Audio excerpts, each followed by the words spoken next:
Aditya films and music का audio video सबसे पहले देखने के लिए लाल बटन दबाकर चैनल को सब्सक्राइब करें और बेल आइकन को दबाना ना भूलें।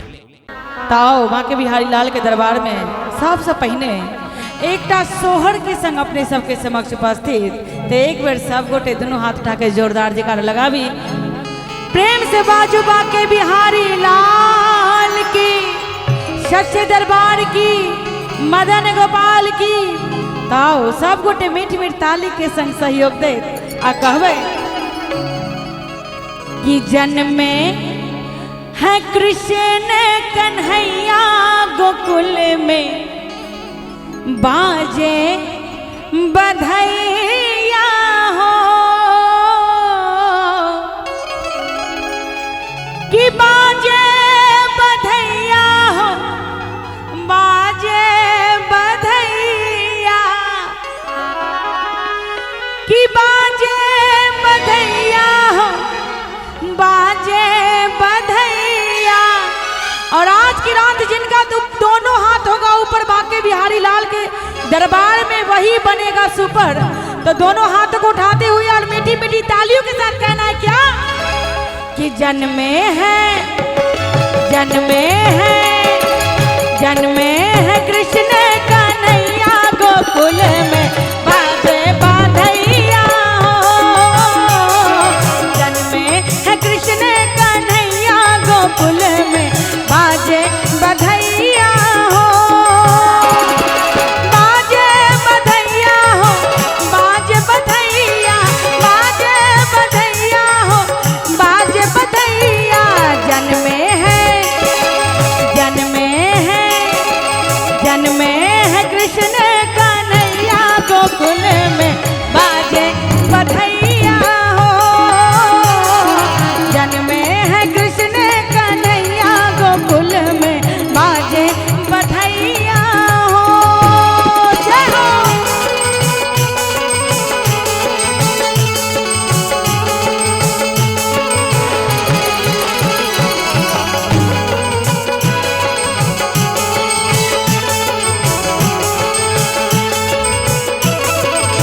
क्या बात है, मीठ मीठ ताली के संग सहयोग दे।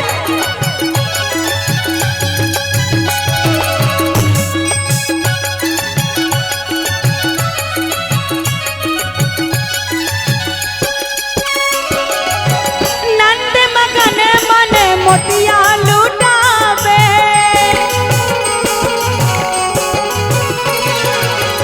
रानी यशोदा जी झूलना झूलावे। हाँ, नंद मगन मन मोतिया लुटावे, रानी यशोदा जी झूलना झूलावे। देखो बाजे रही, बाजे रही घर घर सहनाई गोकुल में, जन्मे कन्हैया हो।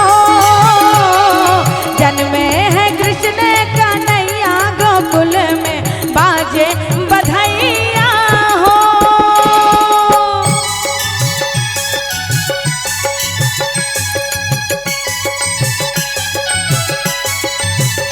क्या बात है, मीठ मीठ ताली के संग बोल दे बांके बिहारी लाल की, सावले सरकार की।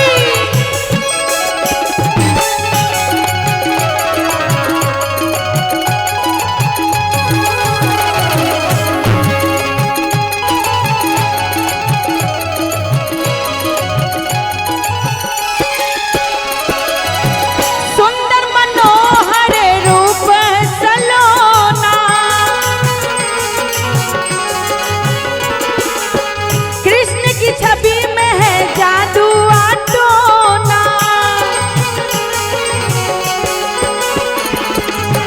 सुंदर मनोहर रूप सलोना, कृष्ण की छवि में है जादू आटोना।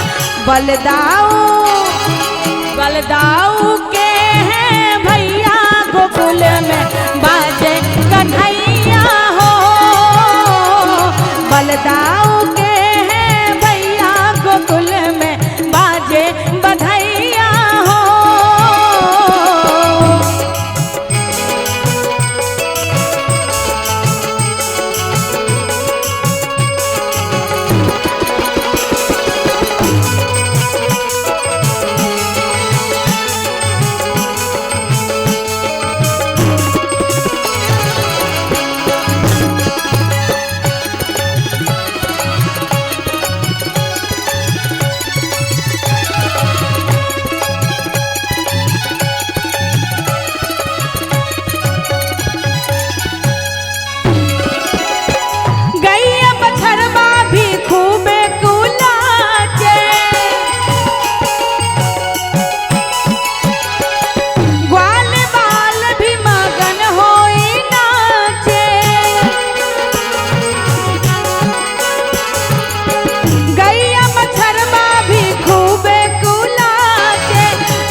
घर घर में, देखो घर घर में बाजे बधैया, गोकुल में जन्मे कन्हैया हो, जन्मे है कृष्ण कन्हैया, गोकुल में बाजे बधैया हो,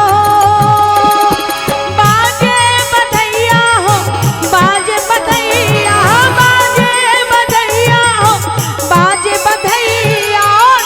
भजन के अंतिम चरण में सब गोटे दोनों हाथ उठा के मीठ मीठ ताली दे कहवे कि जन्मे है कृष्ण कन्हैया, गोकुल में बाजे बधैया हो, जन्मे है कृष्ण कन्हैया, गोकुल में बाजे बधैया हो, जन्मे है कृष्ण कन्हैया, गोकुल में बाजे बधैया हो, जन्मे है कृष्ण कन्हैया, गोकुल में बाजे बधैया हो। बोल दे बाके बिहारी लाल की, शावले सरकार की, सच्चे दरबार की।